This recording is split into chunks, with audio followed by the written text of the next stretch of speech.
Welcome to the MamasteFit Podcast. This is our Birth Story Friday. Today we'll be listening to Laura share her 2 birth stories, which were unmedicated hospital births. During her first birth, she went into spontaneous labor and then had PROM, which means her water broke during labor. And then it was a pretty quick birth from there. Her second birth was very different, where she started with PROM, which means her water broke before labor began. And it was a little bit slower of a process because baby was posterior, the midwife helped to rotate baby, and then labor was pretty quick from then.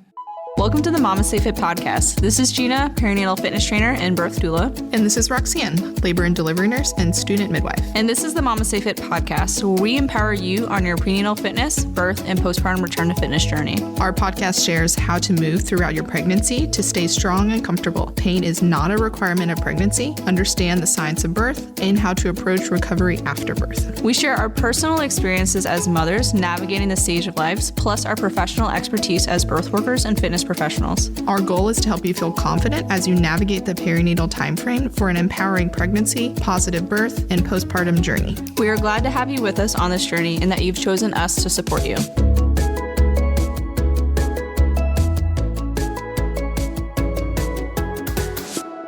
Welcome to the MamasteFit Podcast. Today is our Birth Story Friday, and today we have Laura, one of our employees and fangirls, who is going to be sharing her 2 birth stories that I very fortunately got to be her doula for. So thank you, Laura, for being here. Yeah, thanks for having me. So, Laura, let's start with your first pregnancy. How did you prepare for birth? Well, so immediately after I took the positive test, I went on the advice of my co-teacher at the time, because I was a classroom teacher, who told me, honestly, like months before I even got pregnant, to find a midwife. She said, find a midwife. Don't go the regular traditional doctor route.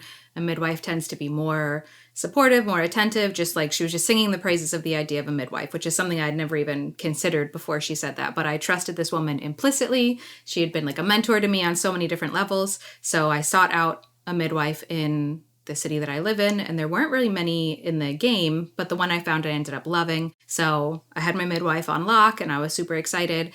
And then another coworker, who I guess I can name drop this one. This is Megan, because this is our shared contact that we all know. Megan, who lives out by you guys, because I actually don't live near you. I live like an hour and a half away in a completely different city. Megan was commuting to work at the school that I was working at from the area you guys live in, and just doing this crazy long drive every day like a psychopath. And she was also pregnant and due almost exactly the same time, like a week or so before me.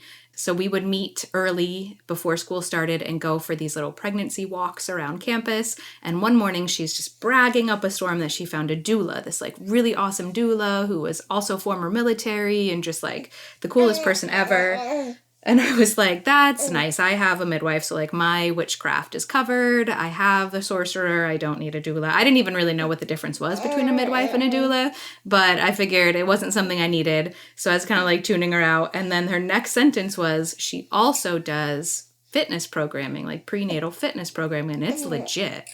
And I was like, okay, now you have my attention, because that, working out was like not just a hobby, it was like part of my identity before being pregnant. And then you get pregnant and it's so conflicting. Like you Google what's safe to do and it's enough to make your head spin, right? So you got like, don't lift anything over 20 pounds and don't do anything that involves your abdominals, which is like everything, right? Like your core is involved in everything. So it's just really overwhelming. And I was like, this can't be right. Like women for millennia were plowing fields and stopped to have a baby and then went back to work. Like we must be able to move and work and stay fit and stay well. And so when she said that you had all this programming and it had like barbell work and dumbbell work and just like real exercises in it, I started to look you up. And so I found that there were not a lot of things out there like MamasteFit. Like it was just such a unique program and it was legit exercise. It was like real working out. And, you could throttle it back to whatever level you needed it to be at. But for me, I could go on kind of this like harder core level than I thought that I would be able to find, with all of the modifications and all of the information I needed to make sure that I was doing it safely. So I felt just like so good about that. And I was able to do it from home because, again, I didn't live close enough to come to the gym that you had at that time. So yeah, I started working out at home. And I was feeling really good about it. I started at about 15 weeks. So I had just gotten into the second trimester and like had energy and stuff again. and just did everything from afar and would hear about you from Megan from time to time, but had no actual physical like connection with you. I mean, other than kind of stalking you on Instagram, which is absolutely what you're referring to as fangirling out, because what ended up happening is we were at a wedding for a mutual friend. It was actually my husband's friend was marrying your husband's friend. And so you were at the wedding with your daughter. I had never met you before, but I had spent a lot of time looking at your Instagram page. So I'm sitting at my table like, babe, I think that's her. Like, I think that's the Gina. Can you please? And at this wedding, they had a seating chart posted up by like the bar where it had all the names of all the people at the tables. And I was like, okay, how do we discreetly go stare at that seating chart until I can find the name of the person sitting at that table over there. And let me see if that's the name of the person who runs MamasteFit. And sure enough, it was Gina Conley. I start texting Megan. I'm like, I think I'm looking at her. Like, you would think I was in the room with like a Hollywood celebrity, which is totally how it felt to me. And Megan's like, just go say hi. And I'm like, no, I can't. She doesn't know me. It's weird. And she's like, please, this is weird. You need to just go be a person. So I approached you. I think you had just started nursing your daughter too. And I was like, oh God, is it okay for me to like walk up to her? But obviously you weren't bothered by it. So I came and like pulled up a chair and was like, hi, I'm pregnant and I don't feel uncomfortable at all. And it's totally because of you. And I just want to say thank you. And you're like, hello, who are you? What are you talking about?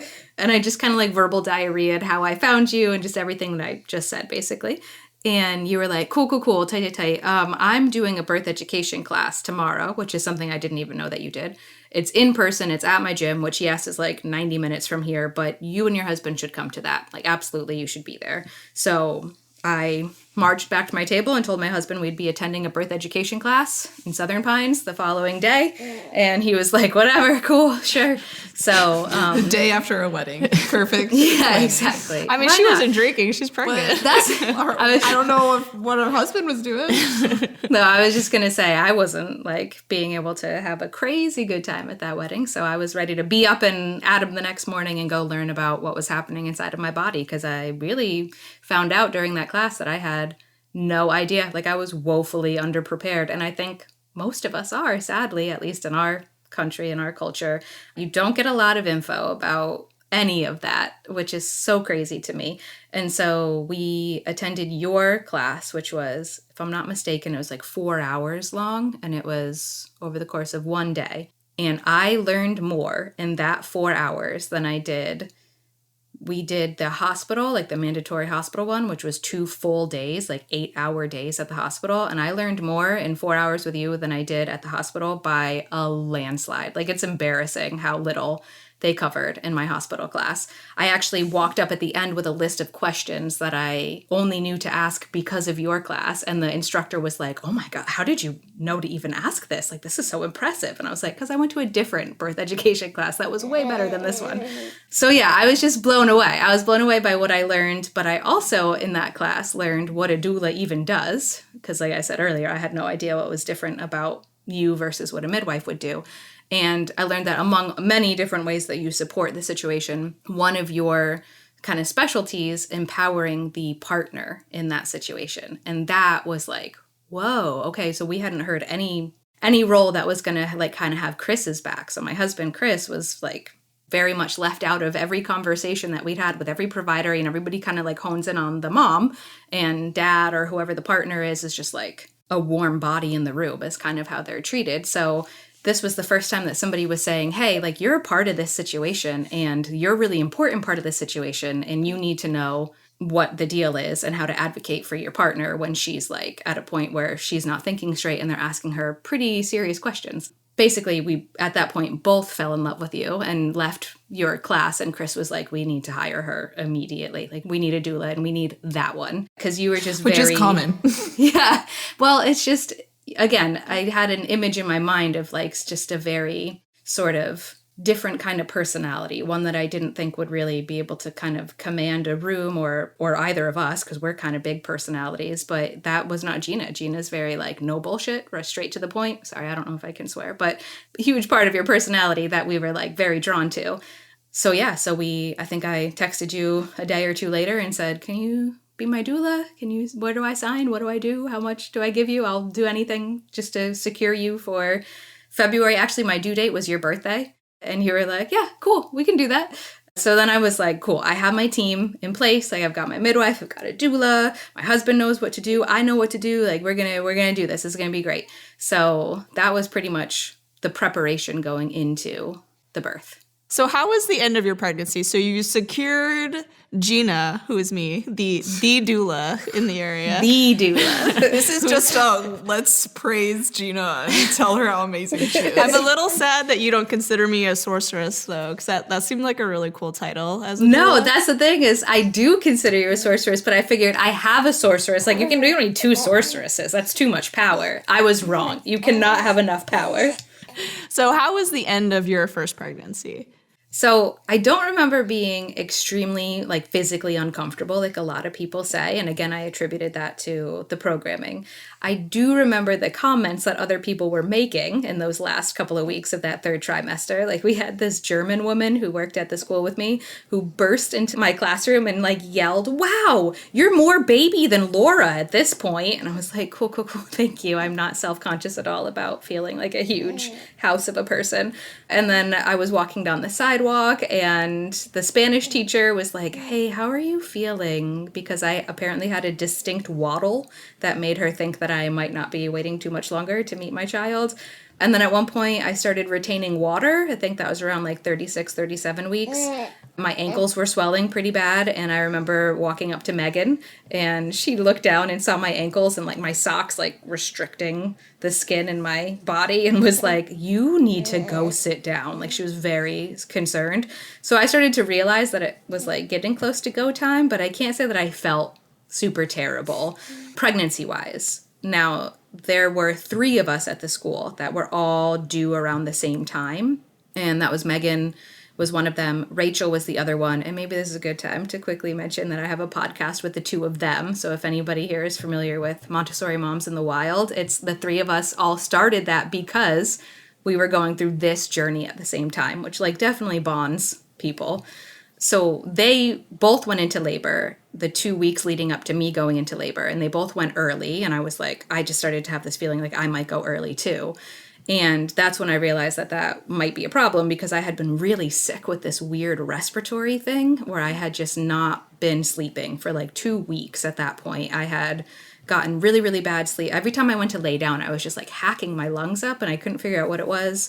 So realizing that I might be close to having a baby, I went to a doctor and was like, what is even safe for me to take? And they actually were not comfortable with me taking like anything. So I figured I was exactly 38 weeks on that day. And I was like, okay, in a couple more days, I'm going to go see my midwife and I'll just ask them what I can take that would be safe to take. So right, at 38 weeks, I go see the doctor. I got to figure out how to sleep because that's going to be paramount in me having any kind of like easy birth, quote unquote. I just know that like sleep and nutrition and hydration are really big factors in like your mental stamina and physical too. So I just desperately wanted to get sleep and there was nothing that they could give me to help me sleep. So a couple days go by and it's the day that I have to see the midwife. And this kicks off the birth story because that day I woke up and was feeling some really weird sensations. It was almost like a kind of mild period cramp, which is something I hadn't felt in many, many months. And I realized throughout the morning as I'm getting ready for school that it's like every 20 minutes or so that I'm feeling this cramp. So I'm like, everybody says that you go past your due date with your first. Even though I had 2 friends that just went early, I was still thinking, I'll probably go past my due date. This is probably Braxton Hicks, which I hadn't experienced, but the other 2 had. I guess probably just practice, like just, don't get ahead of yourself. And I headed to school and I just worked the whole day and just kept track of the fact that I was still feeling these weird things every 20 minutes. And my co-teacher was like, well, could be something, could not be anything at all, but just like, keep paying attention. And I was like, okay, cool. I'm going to see the midwife after school, so I'll ask her about it. I get to my appointment and Also, at that point, I thought I maybe had lost my mucus plug, but I wasn't sure. So I like literally took a picture of it in the toilet and brought all this information to the midwife and was like, here's everything I'm feeling. Here's this picture. Here's what's going on. What's happening? And she was like, oh, honey, you're not having a baby anytime soon. You need to go home. You need to get some sleep. Like, take this kind of cough medicine. This kind is safe. Eat some food. Pass out. Like, just, get comfortable being uncomfortable. And I was like, great. So we leave the midwife and go to CVS to pick up this cough medicine. And as I'm waiting in the car for my husband to get back, I realized that like those period cramp things are coming way more frequently. So I download an app that's meant for timing contractions and find that they're like every 5 minutes now. And they're sticking around for a little bit longer. And they're a little bit more noticeable. So I'm like, okay, but I just left my midwife. Like, my midwife just told me I'm not having a baby anytime soon. What is happening? Like, why is this feeling so intense if this isn't what I think it is? So things are picking up. They're like every 5 minutes apart, and they're lasting for like about a minute. I was still able to focus on what my husband was saying when he got in the car as we're driving home, and I was still able to focus on what I wanted to order for dinner, which was Chinese food, of course. And I'm trying to I'm remembering what you talked about in class and thinking, okay, if I'm this coherent still, then I'm probably in maybe like at best early labor. So there's really no reason to turn around and go right back to the hospital. Like, there's no need to rush anything. I remember you talking about, kind of like labor in the comfort of your own home for as long as you can if you're going to a hospital. So I figure, well, we'll just go home and see what happens. So we go home and I eat and I take the cough medicine that's supposed to make me super sleepy. And by like 8:30, I'm like, all right, throw in the towel, I'm going to bed. I had 10 kids out sick that day. So like I knew all kinds of stuff was going around, and the more that I could sleep, the better I would feel. So I tried to go lay down. By 10:30, I stood straight back up and was like, yeah, I'm not sleeping. There was no getting comfortable. I couldn't lay down. I couldn't sit down. All I wanted to do was sway back and forth, just side to side. And I, again, remembered from your class, like, your body's going to start intuitively doing things to move that baby through the pelvis. And I was like, okay, I'm going to go get Chris, who had been kicked out, was sleeping on a couch somewhere else in the house because I needed the entire bed for my pregnancy pillow. I had like a whole nest set up there. And I was like, hey, wake up. I cannot sleep. And he's like, okay, all right, let me call Gina. So he called you at that point, and you were like, well, basically same thing. Like, it could be something. It could be a long time before it's something. So I'm not going to leave, my area yet. I don't think you should leave your area yet. And I think you maybe reminded us at that point that it was always an option to put on a breast pump and just see if that kind of like stimulates things a little bit more. Because, it releases all that oxytocin and it's a labor hormone and all that stuff. So I went and got the pump and put it on. At this point, it's like maybe 11:45. It was on for a grand total of like 7-8 minutes. And my water just exploded like a water balloon popping. It was the most obvious thing. It was like in the movies, which again, they tell you is not what's going to happen. Everybody's like, it's not like the movies. It could be super, super subtle. You might think you like accidentally peed yourself a little bit and it just like kind of keeps happening for a long time. But this was so, so obvious. So I jumped in the shower and Chris again got out his phone and was like, hey, Gina, so her water just broke? And you're like, are you sure? And we're like, oh, we're sure. And you're like, okay. Are you more comfortable or less comfortable now? Like, did things get more intense or less intense? And as I'm standing in the shower for like that initial minute that the water hit me, I was like, oh God, no, I feel way better. This is great. Like, I don't even think I'm in labor at all anymore. And then this huge pressure set in. Like, obviously my water burst and my child then like descended into the spot that it had been in, that little sac had been in, and it was way more intense. So he's like, it's getting more intense. And you were like, all right, well, I suggest you guys grab your hospital bag. I'm going to head your way and I'll meet you there and we'll just see what they have to say. So we head to the hospital. It took at least an hour before they even came to see me in triage. I think they very much had that like, you're a first-time mom, you think your water broke, you think you're in labor, you think you're having a baby, you're probably not. And it just was like no sense of urgency around it. So I'm just super uncomfortable, swaying back and forth, answering the same set of questions. I feel like 4 different people came in and asked me the same questions about like my medical history and blah, blah, blah, blah, blah. They took my vitals. And at that time, I actually had like a low-grade fever. So they decided they would swab me for the flu because this was late January. So, it's flu season. My midwife at that point, I think, did swing through and was like, we have to swab you because of the elevated temperature, but I'm sure it's not the flu. Like, I'm sure you're fine. So eventually somebody did actually check me, give me like a cervical exam. And they were like, whoa, okay, yeah. So your water definitely broke. You are 80% effaced and you are 8 centimeters dilated and you are going to a room right now. I remember as I was walking towards the room, somebody told me, hey, your doula's here. And I was like looking at the clock trying to figure out how you physically got there fast. And I think you actually technically got there before my midwife came to see me. And she was working in the hospital and you were coming from an hour and a half away. So I was like, wow, she's the real deal. But we got to the room. It was my and you sorcery. were like, hey, guys. Yeah, exactly. See, that's why you need double sorcery. I got to the room and you're like, hey guys, what's up? Just hanging out in the corner.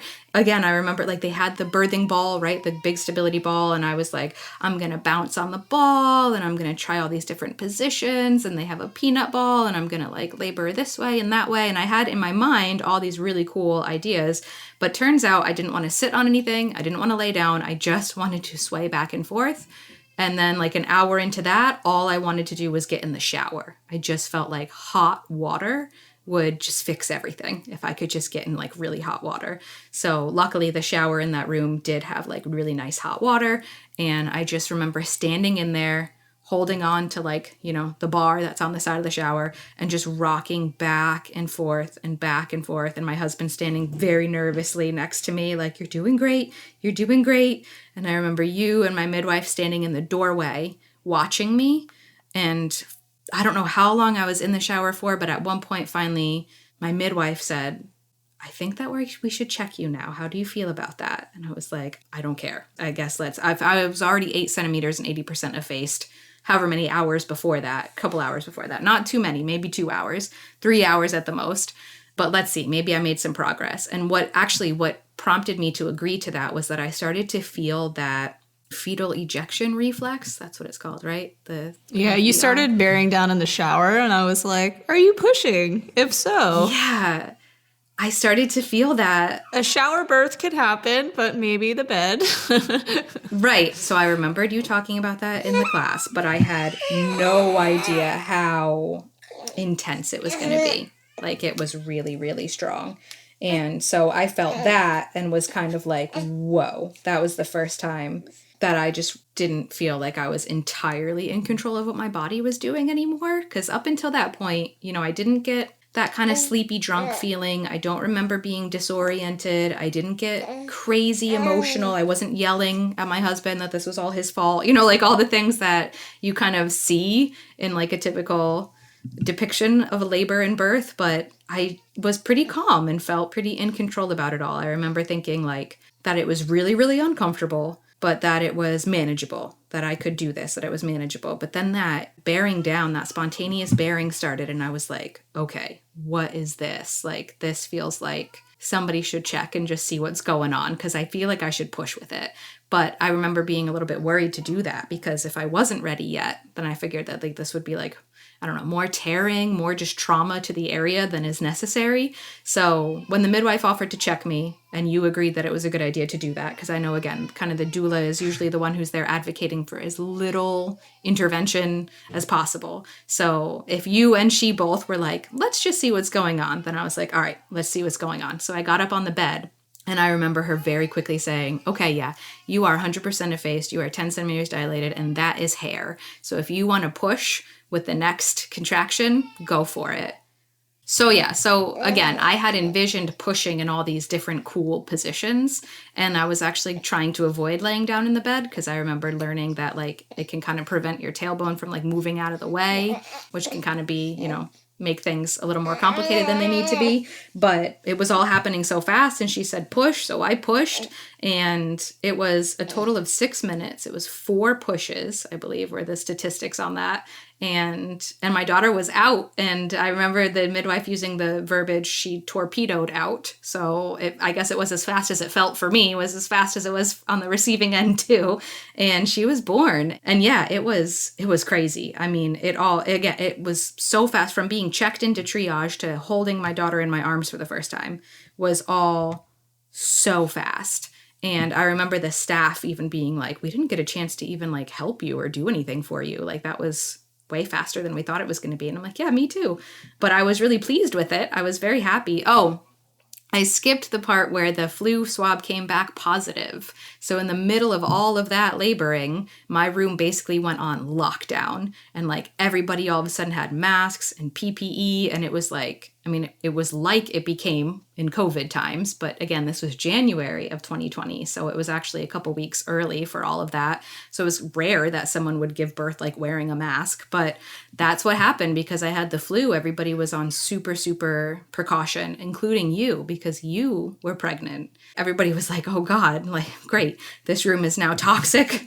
And I felt like a leper, but I also felt like a champion because I just like shot that baby right out, even with the flu and whatever this weird respiratory thing was that I'd had for weeks on end that nobody could diagnose. And yeah, it was just really, really trippy, but it went kind of exactly how I had hoped that it would go, just much faster than I assumed that it would be. So basically with my first pregnancy and my first delivery, I learned that not to necessarily believe everybody else about how they say that it's going to be, right? Because like everybody said, you'll go past your due date. Everybody said labor will be like 2 days long. Everybody said you're going to push for ever, you know, like just, I expected you won't know when your water breaks, right? Like all of these things I was guaranteed basically because it's what everybody else experienced. And then I learned that that's not necessarily going to be the case for everybody, and it wasn't for me. So yeah, that was my first baby. Let's take a quick break to share about our birth story sponsor, Balbay. Balbay is a perinatal company that intentionally designs support wear for your pregnancy, birth, and postpartum. Balbay was founded by a physical therapist and creates support bands, support leggings, bralettes, and other clothing items to support your entire perinatal journey. Did you know that you can wear whatever you want during a birth? You don't need to wear the hospital gown if you don't want to. We both love to wear the Balbay bralettes during both of our labors and births. The best part is you can wear the bralette after birth too for easy nursing. The bralette pulls down and is one of my favorite nursing bras. I sleep in the bralette almost every night and use it as my daily wear bra too. Balbay is one of our favorite maternity and postpartum wear brands. We are so grateful that they have graciously sponsored our Birth Story podcast episodes so you can hear real birth stories to learn from as you prepare for your own birth. Head to balbaybody.com and use code MamasteFit for 15% off your order. Thank you, Balbay, for supporting us throughout our motherhood journey. I remember after you gave birth and you're like holding your baby, and I'm like, I don't think I did anything, but thanks for having me. And you and Chris were both like, no, like just knowing that we had you in our corner, like the literal corner of our room, like just gave us so much confidence to like do what we did. And then you were like, oh, and you told me to breathe one time. That was really helpful. And I was like, thank you for making me feel useful. Right. That is in my notes though, because when that fetal ejection reflex came in and I was bearing down and I was thinking like maybe it wasn't time to push yet, I remember you saying it might not be time to push yet, but also, so like don't help it, but don't fight it. And because my instinct was just to like, I just like tensed up super hard every time I felt it because now I was trying to kind of like stop my body from pushing out the baby in case it wasn't time yet. And so you stood in the doorway of the shower and you were like, what you need to do is breathe through it. Like, I know it's hard. You want to like physically react with every fiber of your being, but if you could just breathe through it as soon as it kind of starts bearing down, then, you know, you can buy yourself some more time to basically figure out what's going on here. So that's what I did. And that was a huge game changer because, like I said, that was the most jarring part of it. So it actually was very helpful to have you there. And then just the like emotional, moral support for Chris, knowing that somebody was there that was in his corner too, and not just specifically there for me, right? Like the rest of the team is there for mom, but the doula was there also for dad. So it was very helpful to have you there. So let's move on to your second birth. How was your second pregnancy? Because this one you have a toddler that you also need to care for. So how was your second pregnancy different than your first? Yeah, total game changer when you already have one running around. Because, like, with your first pregnancy, or at least for me, with my first pregnancy, it was all about me and my body and this little thing inside of me and, like, resting and eating well and, you know, having all the time in the world for me and my pregnancy. It was just totally about us. We were the stars. I jokingly, not so jokingly, said many times that being pregnant was, like, the best thing that ever happened to me. My husband waited on me hand and foot. He scooped the litter box. Like, he did things that he never would agree to when I wasn't pregnant, right? So that was great. The second one, when you already have one running around, is just like totally eclipsed by the intensity of that first child and the guilt that you feel for wanting to be present for the first child the same way you always have been. So it goes way faster. And I think that's just because you can't be like as present in that pregnancy. You're busy being a mom already. So I remember several times being like, holy crap, I'm 26 weeks now or 28 weeks now. Like how, and it just was like so fast. This time I also, when I found out I was pregnant, I had already left my job as a classroom teacher and had started working for MamasteFit. So that was a huge, awesome part of the pregnancy because, like, as soon as I took a positive test, I had access to my prenatal workout programming. I started working out at 6 weeks pregnant, and one of my jobs was to subtitle birth education courses. So I literally spent my entire pregnancy relearning all of the stuff that I probably had mostly forgotten because, you know, like you have a baby. I think I recently heard somewhere that there's actually a chemical that is released in your brain that's job is to basically like give you amnesia of how crazy traumatic that experience was so that you will maybe continue to procreate. And so it's really easy to forget everything. But because I was working now in birth education, I was like, felt very prepared. I felt very supported. I had like the best bosses in the world who were very excited about me having a baby. That was the other thing you did for my first birth was you had grabbed Chris's phone and snapped a couple of pictures as I was like delivering my daughter, which was something I thought I didn't want. Like if you had asked me about birth photography, I would have been like, ew, no, like not for me. But then we looked back on those pictures years later even and have just been like floored by how powerful they were. So yeah, you were like, you're going to be my prenatal yoga model. You're going to do this. You're going to do that. I'll take pictures for you. Like we've got you covered. So that was really nice part of this pregnancy that I didn't have in my first pregnancy. Being a classroom teacher, there's very little support and you're just kind of like run ragged. And then with my second pregnancy, I was run ragged by my toddler, but my job was very supportive. So that was all really nice. Now, it was also different in that I did feel much more uncomfortable, much faster. Like I got that pubic symphysis pain set in way sooner than it did. It was like at the very end of my first pregnancy, I felt it a little bit, but maybe halfway through my second pregnancy, I was already feeling it pretty seriously. I had constant heartburn, like whether or not I had eaten anything. If I was hungry, I had heartburn. If I just ate something, I had heartburn. It was just like constant, which was ridiculous. And I just felt like way heavier and just less comfortable in my body much faster with this pregnancy. So that all was different. And then also one big difference, like emotionally, was that we didn't find out with my daughter what sex the baby would be. We didn't know if we were having a boy or a girl. So we had like a couple names picked out. One name that came to me in a dream if we happened to have a girl, which luckily we did. Yeah, it's just different when you don't know what you're having. There's like a lot of excitement about that movie moment of when they're going to hold up the baby and say, it's a girl or it's a boy. But this time we did find out pretty early on and were shocked that it was a boy, but like pleasantly so. And that was a different experience because you kind of bond with the baby in a different way. You have like, you know, it sounds silly, but you have like a pronoun to refer to it by instead of it. It can be him and he. We had a name that my daughter actually picked pretty quickly that we ended up falling in love with. And it was just a different like connection to the baby this time, having found it out. Your daughter picked a much better name than my daughter tried to pick for Sophie. What was Sophie's name supposed to be? Eagle Heart Moon. Or Lily. Oh my God, no, that is a dope name. Baby Poop. Baby Poop, yeah. I'm not sure if it's too late to vote for Baby Poop. I think Joan is a beautiful name, but Baby Poop is just probably...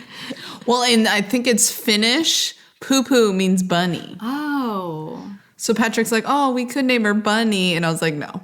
No, absolutely not. Like, no, we're not entertaining this poop idea. We can call her Bunny, but I will not name her Bunny. Yeah, agreed. That's a better nickname than legal name. No offense to anybody who's legally named Bunny in the world. But yeah, so it was different physically and emotionally. And I know enough from teaching to know that every kid is different. Like, no, you never get the same kid twice, and you should never expect the same kid from a sibling. From, like if you had the older sibling, the younger sibling's gonna be different, period. I learned that in 10 years of teaching, but I did not expect that the pregnancy would be so different too. So that was kind of cool to see right off the bat, like, oh, these are two very different humans, like immediately. So let's move on to your second birth. So the second birth was a little bit different than the first. The same as in Laura was a birthing goddess who was super stoic and very peaceful the whole time. What I strive to be every time that I have a baby. I will not achieve it. It's okay. But let's get into your second birth story. Yeah, no, I will say it never gets old hearing from like a birth worker professional that I handled it well, because, you have no idea. I have nothing to compare it to. I have no idea what you guys have seen in your many years of experience and your many births. But I do remember after my daughter was born, my midwife saying, if there were an Olympics for birthing, you would have gotten a gold medal. And I was like, oh, that's good to know. So because of that, I think for weeks after your birth, Chris and I texted, like I was texting your husband how amazing you are, and we would just go back and forth like, Laura's amazing. And he's like, I know, she's phenomenal. I'm like, oh my God, I'm so proud of her. It's like, if you looked at our chat history, it was just like, Laura's amazing. That's great. He felt the need to share none of that with me, obviously. He knew that would go right to my head. The thing is, though, because I had that experience the first time, I was trying to be careful not to sort of like get my hopes up that it would be equally fast and easy. But of course, there was a huge part of me that was like, okay, well, again, everybody tells you your second one goes faster. The pushing is easier. There's like probably not going to really be any tearing, like all these things to expect to be better, faster, easier. And this birth, much like the pregnancy, was very different from my first one. So it was like almost opposite in that I woke up one morning and my water had burst, like upon waking up. I don't know if it happened right before I woke up, if that's what woke me up. I don't really know, but I know that I went to stand up and it was just like, again, this gushing sensation that I quickly made it to the bathroom. I don't even know how. And as soon as I sat down, I was like, hey, Chris, my water just broke. You need to get up. We need to finish packing the hospital bag. It was a school day for my daughter, so it was time to get moving. He finished packing the hospital bag, and I took a shower again and tried to figure out like how I was going to get to... I knew that once my water broke, I had like a 24-hour clock, more or less. That's kind of what they give you because, your water is like that protective barrier around the baby, and once your water breaks and that membrane is ruptured, you're compromised that you could potentially get an infection or just that your baby could be exposed to things. So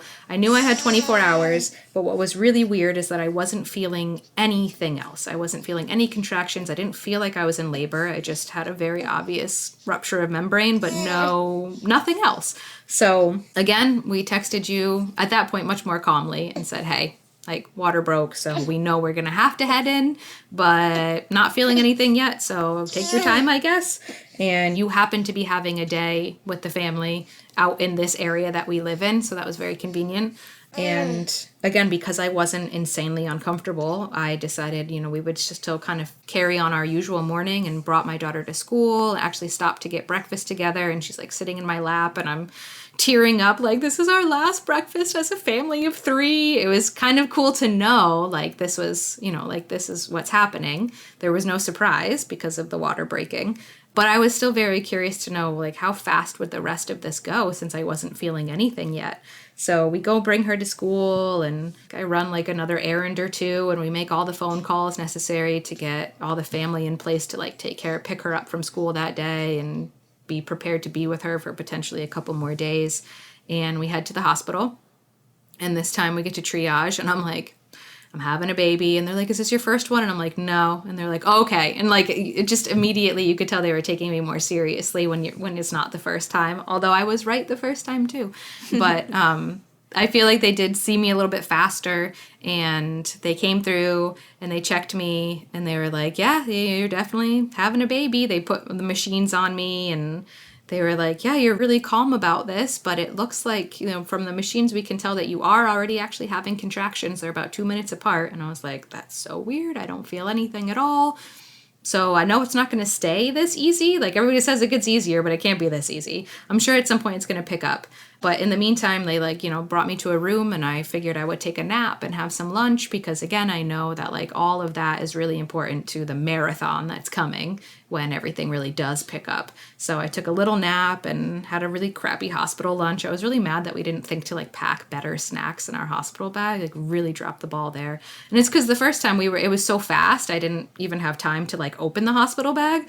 This time I had a little more time just waiting for things to really kick in. So we were at the hospital by 10 o'clock that morning, and I think by about 3 p.m., again, I realized that the trick of putting the pump on might be effective. That seemed to help my body last time. Let's see if it helps this time. So they wheeled in the hospital pump, and I put it on, and within moments, I felt those contractions. Everything really became very present in my body. And I think at that point we were texting, and I was like, okay, maybe start heading this way. And I'm like, I apologize. I'm going to apologize in advance in case I'm not actually anywhere near having a baby, but I might be pretty near having a baby. And you're like, I'm coming. I'll be there in a couple minutes.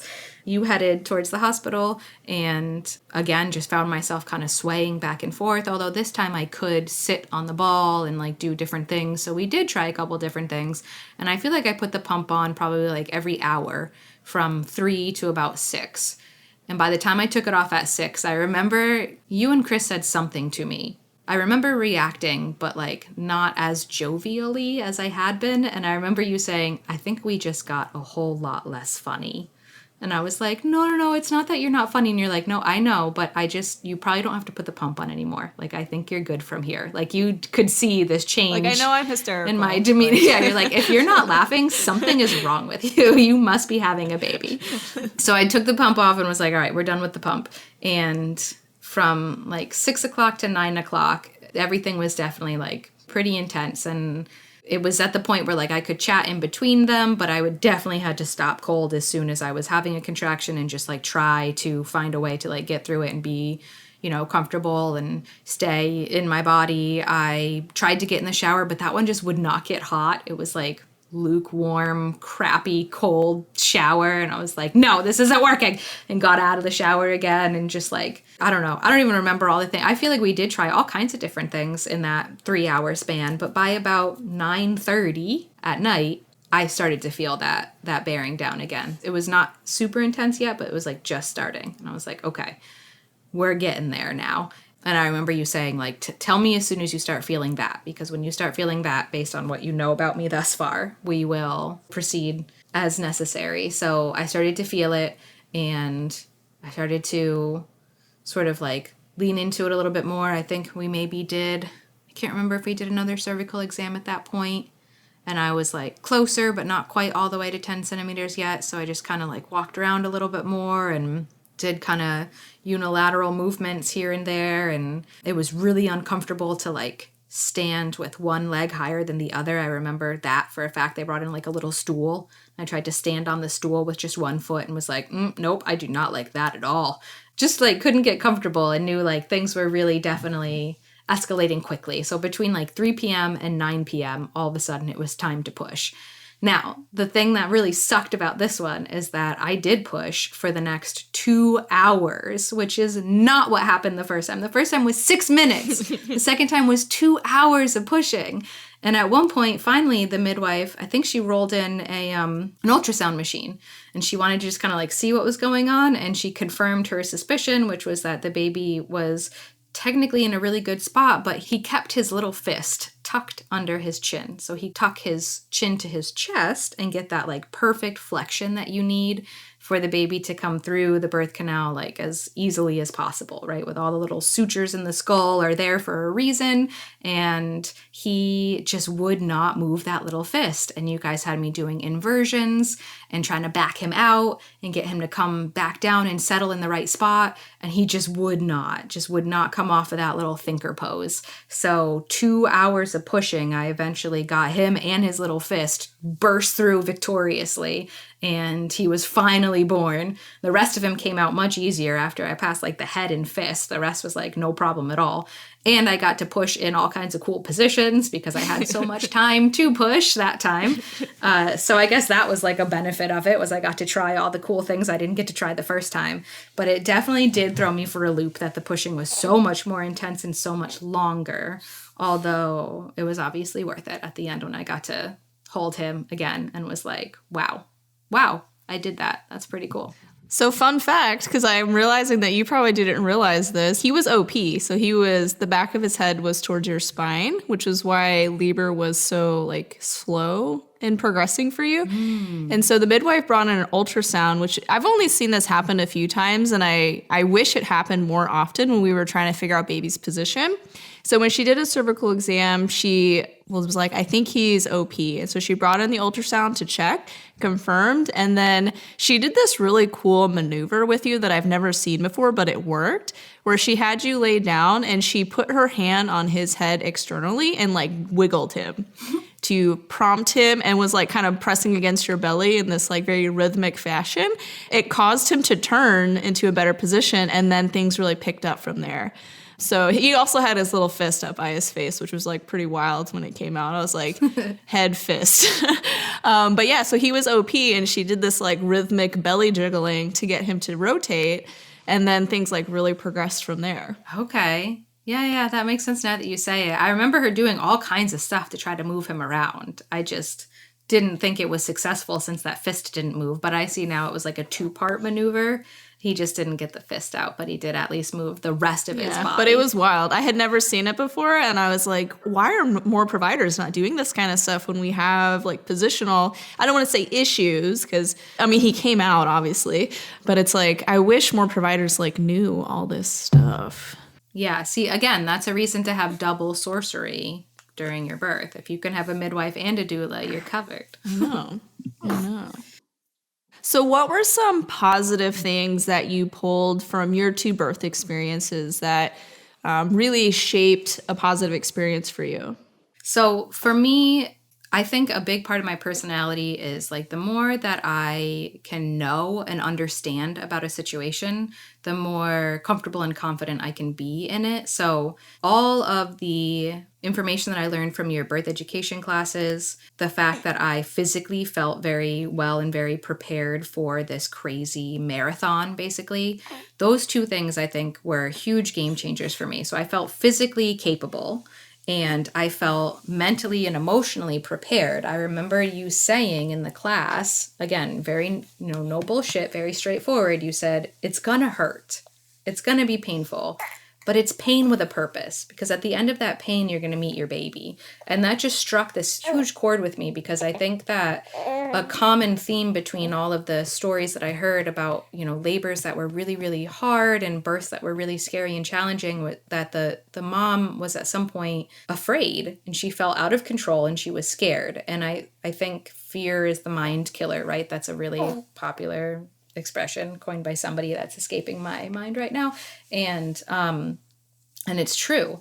So just knowing that I should go in expecting it to be painful, but that it is a very purposeful pain, and that it is not something I need to be afraid of. It's something that I need to lean into, was really, really huge for me mentally. And that helped me to stay very calm, was to know that I should expect that. And then I did find this one particular affirmation on YouTube that I listened to over and over again. And again, it had this one line that really struck a chord with me. And it said, my job is to simply allow my birth to happen. And again, that really, it resonated with me to just like remember that my body knows what to do. And because I didn't have any other crazy complications, and because the baby looked good and everything was okay, it was okay for me to just trust my body and let it do what it needed to do. Having that information going in and keeping that in the forefront of my mind as I was experiencing all of these wild things that I had never experienced before was huge for me. It really helped me to feel like I was in control as much as you can be in control in that situation. And that when I wasn't in control, that was okay too, because my body was, and it knew what to do. And I just had to let it happen and not fight it. So what advice do you have for our listeners that may find themselves in similar situations as you, or what would you go back and tell yourself as you were preparing for your first birth? Well, one of the first things that comes to my mind is, again, based on the fact that I had so many people tell me, oh, it's going to be this way, not this way. Oh, this will happen, not this. I think it's really important to know that people are going to share their stories. People are going to share statistics and data and stereotypes. And that's all well and good. And most people have a good intention behind it. But their stories are not yours. And it doesn't mean that that's what you're going to experience. So just be open to that and just, be aware of that your birth and every single one that you have, if you have multiples, are going to be completely uniquely your own, just not to get hung up on everybody else's stories or tips or advice. Following that would be to trust yourself and your body, because your natural intuition, just as a woman, and then that immediate mom gut that just somehow kicks in, those are valid. And so don't let anybody stifle that in you. I think we have a tendency to do that as women in our culture, especially. And then especially when in front of a medical professional, if a doctor is saying it needs to be X, but you're pretty sure you feel like it should be Y, there's some validity to that. And that's where having a doula is helpful, because someone who's going to advocate that no, she thinks it needs to be Y, so it needs to be Y. So just to remember that. And then my biggest thing, and this is the hardest one, of course, is don't be afraid. So just get educated however you need to, preferably not by going down a Google rabbit hole. Find yourself a reputable source of information that's not going to make you feel any certain way or isn't pushing any kind of agenda. And spoiler alert, if you're listening to this podcast and you're following MamasteFit, then you are already in the right place for that. Because I think that getting educated is such a huge part of it. Finding a meditation or an affirmation that maybe rings true for you that you can just hold on to. And I will say, at the first couple times, you might be kind of forcing yourself to say it. You kind of have to fake it till you make it with those things sometimes. But I do recommend trying it, because, again, I was surprised to find that it just kept repeating through my brain as I was going through it. Just, doing whatever you need to do to allow yourself to feel as little fear as possible. Because I truly believe that it made all the difference for me, and feeling mentally and physically prepared just was huge. Awesome. Well, thank you so much, Laura, for sharing your 2 birth stories and for being the president of my fan club. I greatly appreciate it. But yeah, thank you so much for sharing your story with us and with our listeners. Yeah, thanks for supporting me and my babies, and for not being creeped out by the fact that I have stalked you and your sister for 3-4 years now. Thanks for even giving me a job. You're not the only one. I never know what to do. I never know what to do when someone comes up to me in a public place and is like, "Are you Gina?" And then I have to figure out if I have met them at some point in my life and I am failing at remembering who they are, or if they saw me from Instagram. So I will figure out one day what the best response is to them, because I do want to be thankful to the people that do approach me. Yeah. But maybe I'll just give them our fan club business card and you guys can all meet. Tell them, go through me. I'll set it up. Yeah, it's hard to be a celebrity, guys. I don't know how you do it. All right. Well, thank you so much, Laura, for being here with us. And we're excited that you're also with us all the time, virtually and in person. All right. Well, I'll see you tomorrow, some point when we check in. The MamasteFit Podcast Birth Story Friday episodes are sponsored by Balbe, a perinatal clothing company that supports your pregnancy, birth, and beyond with their expertly curated support wear garments. Use code MamasteFit for 15% off your order.